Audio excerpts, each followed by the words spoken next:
Well, hello, good morning, and welcome back to Here's Today, Where Tomorrow. On today's episode, we are going to do a deep dive and review of the Norwegian Bliss and our time down the Mexican Riviera. So for our sailing, we left the port of Los Angeles. We went to the ports of Puerto Vallarta, Mazatlan, and Cabo San Lucas, with a couple of sea days sprinkled in there. Let's talk about the port of Los Angeles. Now, overall, I would probably give the port experience maybe a 6 or a 7. Now, when we arrived via our Uber, there was a lot of people still getting off of the ship. And I don't know, it almost sounded like the ship came in a couple hours late, which meant everyone got off a couple hours late, which unfortunately meant we got on a couple hours late. That's kind of the reason for the not so stellar rating on this port. It was a beautiful port. I really did enjoy. They did have tons and tons of seating everywhere. However, because they took so long to disembark the previous sailing, we just kind of sat around for a long time. We were there relatively early. Our check-in was an earlier check-in, so we kind of got there early, breezed through security. Smaller line and not terrible to check in. But once we got all checked in, we found a seat and sat for quite a while. Now, they have nice restrooms. The inside of the terminal is beautiful. And everything was fine. It was just that there was a lot of waiting. And I think had the ship been in on time, we probably would have got on board faster. Now, let's talk about Embarcation. So once we did get the all on board, they started just having all the groups go in. We were group 20 something, and it got to a point where I feel like they stopped bringing people in the building because there were too many people in the building, like fire marshal, too many people in the building.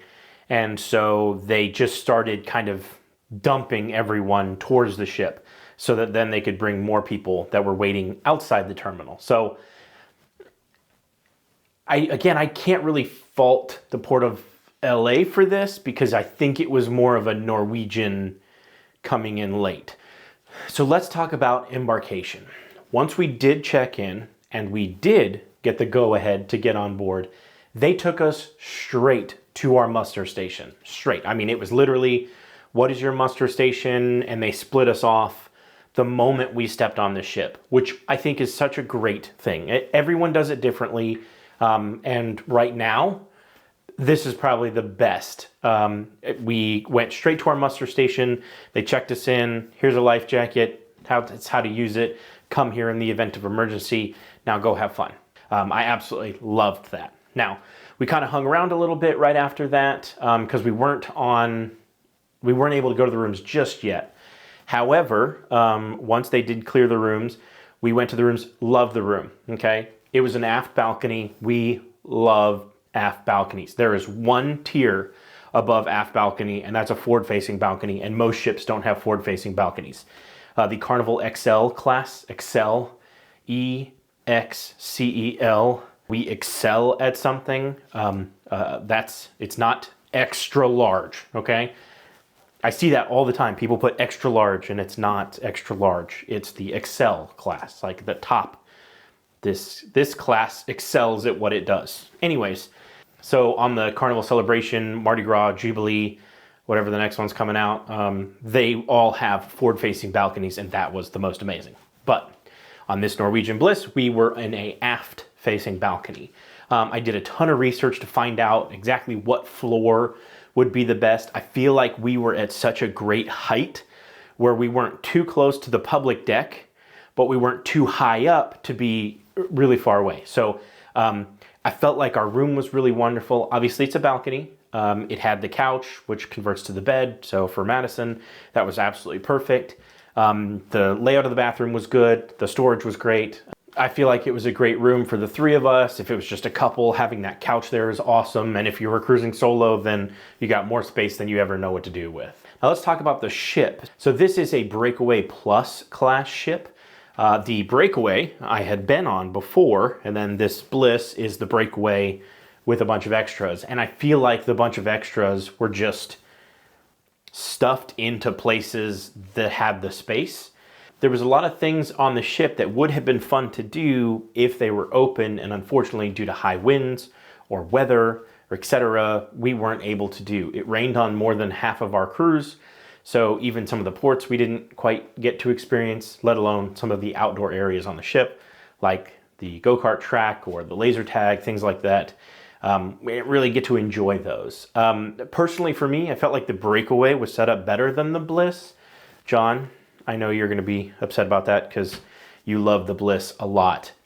I did love the Observation Lounge. The Observation Lounge was really cool. I felt like they had so much ample seating in the Observation Lounge, which makes sense because it was built for the Alaska sailings and you don't want to be out on deck freezing your tuchus off to look for some whales. So I understand the observation deck and I really did appreciate that. But I felt like there were some parts of the ship that were unnecessary or felt like they were just, things were just shoved in there. One of my favorite places on the ship was called the waterfront, okay?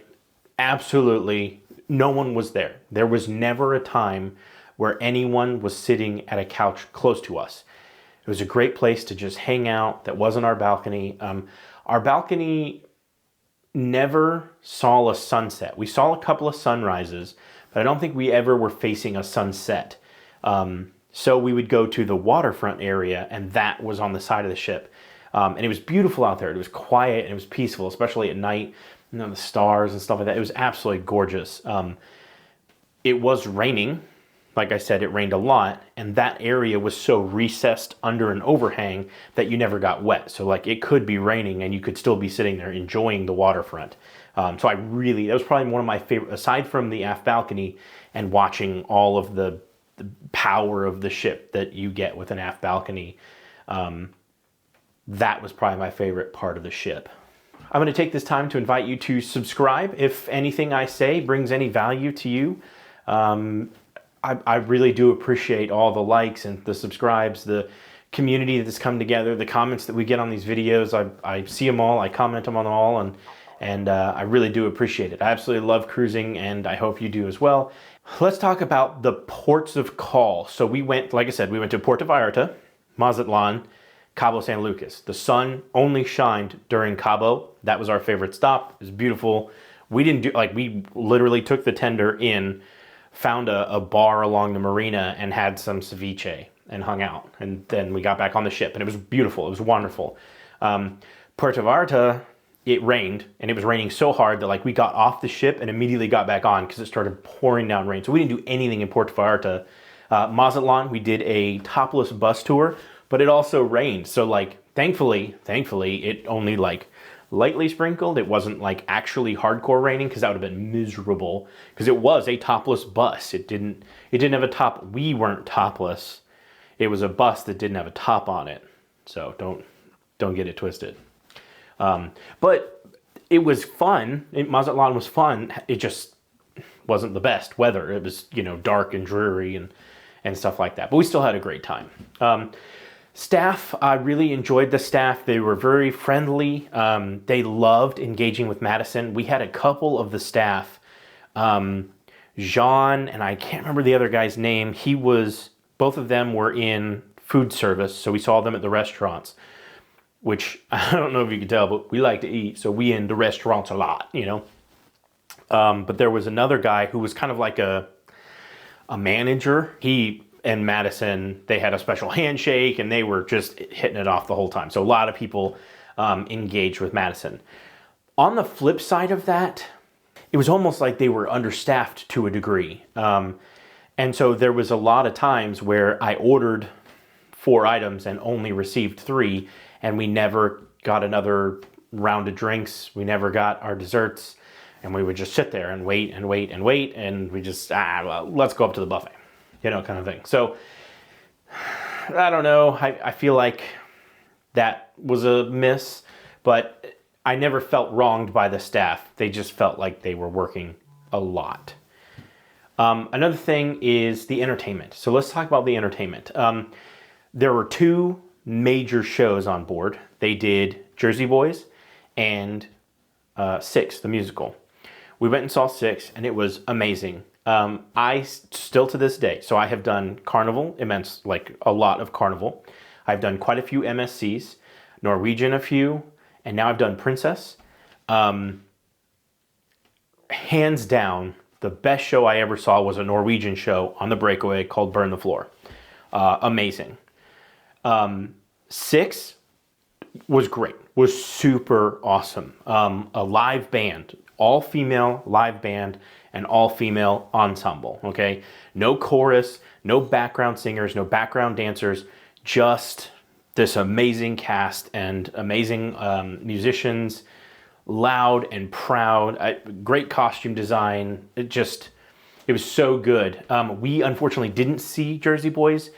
In their like notes about it, they were like, hey, listen, this has a lot of profanity, a lot of explicitives in this show, so we don't suggest it for kids.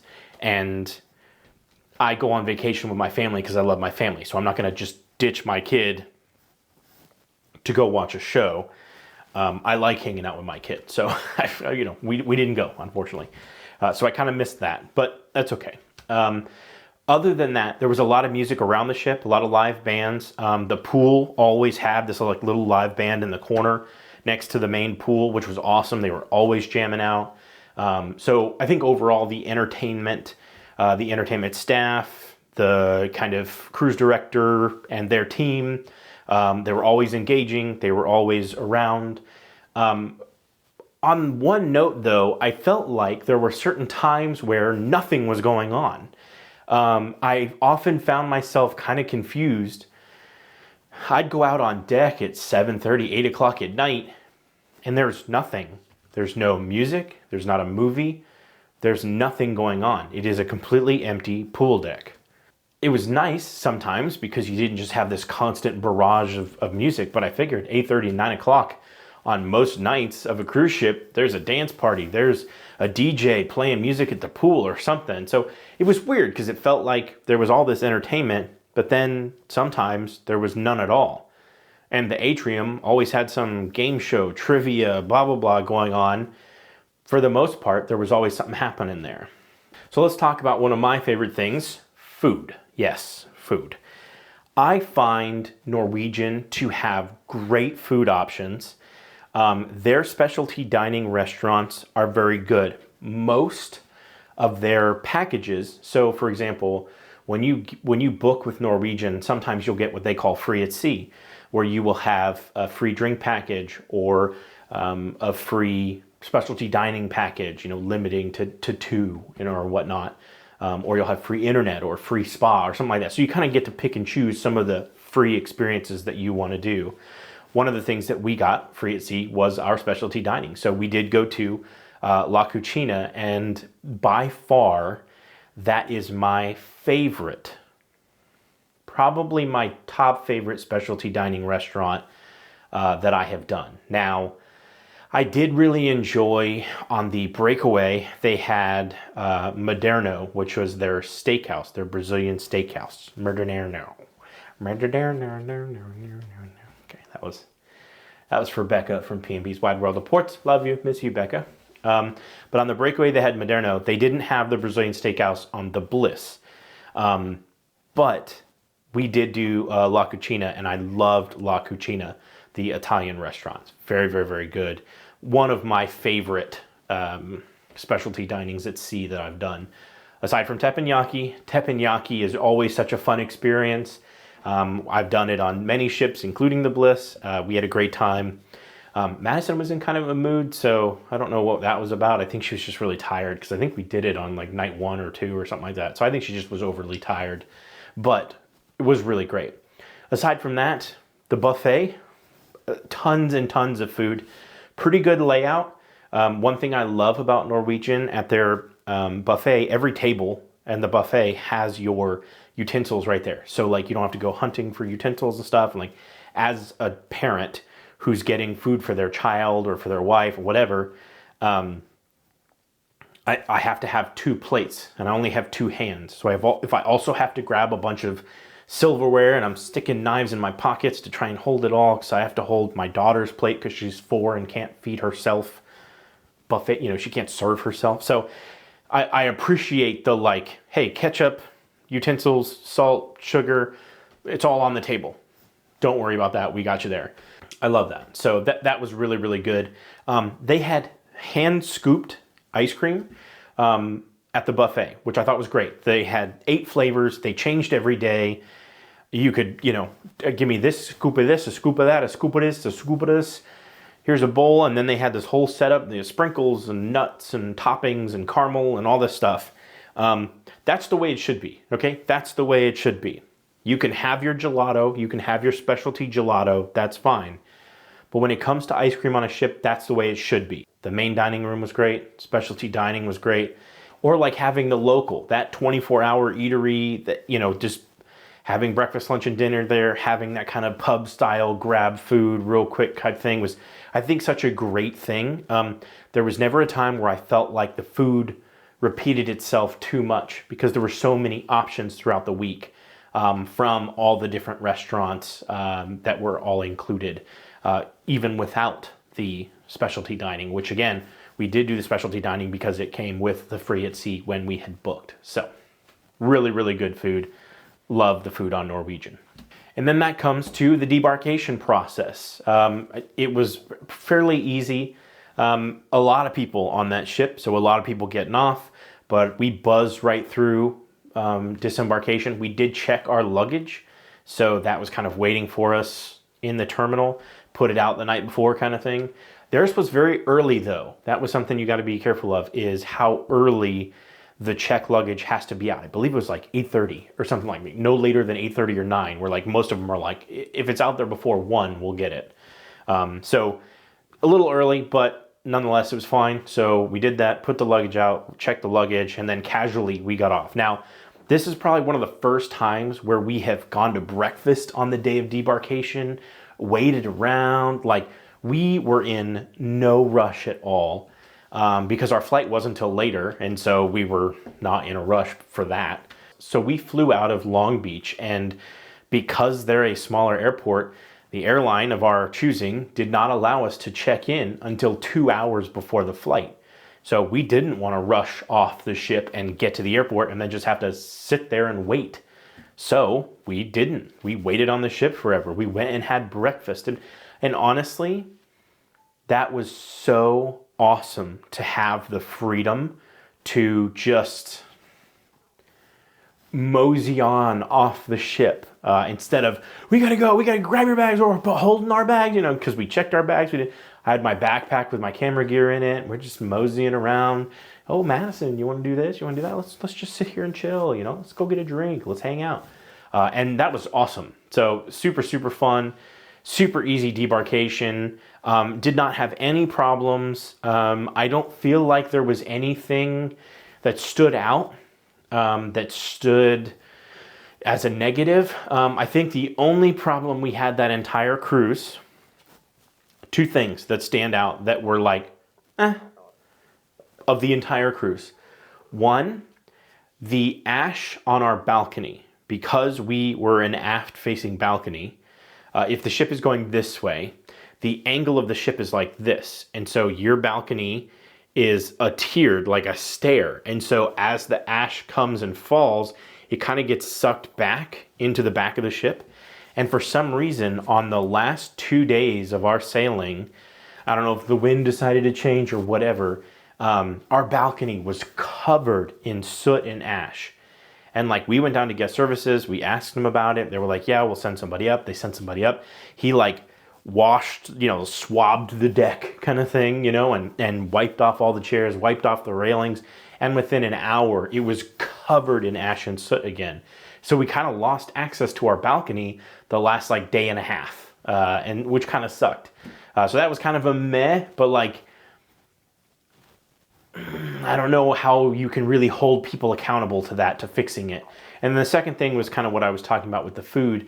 There was a lot of missed food. Like, we would order stuff and it wouldn't come, or they never came back around to grab another round of drinks or to grab desserts and stuff like that. And I feel like that was mainly, it was sometimes in the main dining room for like breakfast or lunch. And then it happened a lot at the local, which is their pub style restaurant. That one, the ball was dropped a lot there. Not a deal breaker. It was still a great cruise. We enjoyed the ports. We enjoyed the ship. We enjoyed pretty much everything that was there. So honestly, another successful and wonderful cruise aboard a Norwegian ship. I will definitely do Norwegian again. I do have a Princess cruise on the Sky Princess with two of my best buds, Patrick from P&B's Wide World of Ports and Jason from Memories of Facebook Jason. That's coming up. That's the next series that's going to be on the channel. And then I have a Carnival Freedom booked for later this year with my sister. It's going to be a sibling cruise for my birthday. So that's going to be super fun as well. So stay tuned for all that glorious, more cruising fun. But with that, my name's Rob with the YouTube channel Here Today, Where Tomorrow, and we will see you there. If you like this video and want to see more, please head on over to the channel and subscribe. And if you want to get notified, ring that little bell. We upload new videos every week.